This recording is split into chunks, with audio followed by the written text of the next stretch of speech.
Check 1, 2. Rolling, Bob. All right.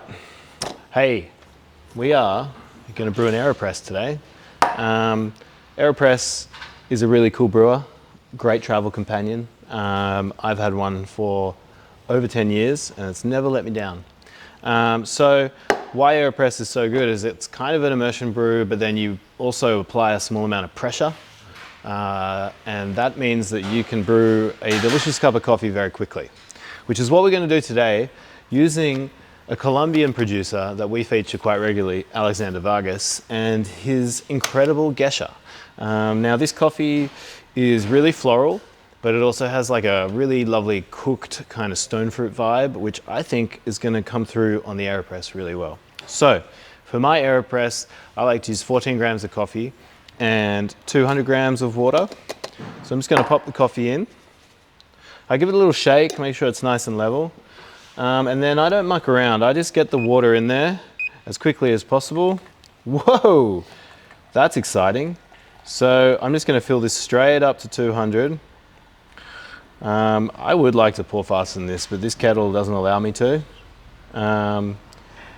And that's 200. Amazing. Get the trusty stirrer.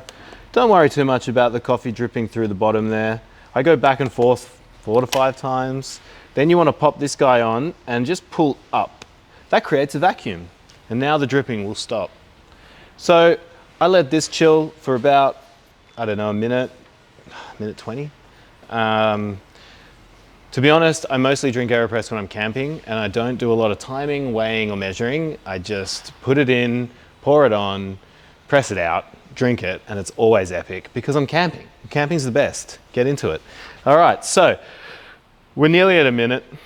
I'm gonna give this until about a minute. Yeah, I'm gonna do it in a minute. So once we hit a minute, I just give it a gentle little swirl like that, that's all. You can see it starts coming through. Now, I put my arm on top like this, and I just use the weight of my arm to kind of draw it down. I don't like pressing too fast. If you press too hard, you're kind of like encouraging the water to go through unevenly, and it ends up making a little bit of astringency or like a slightly less sweet brew. So you just want a nice, steady, but gentle pressure. And I find flexing the guns here is the best way to do it. So a lot of people on the internet say you're meant to stop when you hear a hiss. I don't. I just keep pressing it all the way down. I really can't tell the difference. I've tasted blind, side by side, hiss, no hiss.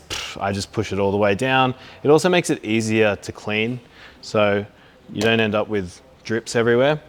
Cool. All right, so that's our Aeropress. See how quick that was? Now, oh wow, this is like a bouquet of flowers. I always wait a little while until I drink my coffee. I let it cool down a touch, but for the sake of Hollywood, I'm not gonna do that today. I'm just gonna rip straight in because it smells so good. Yeah, damn. Alexander, he's the man.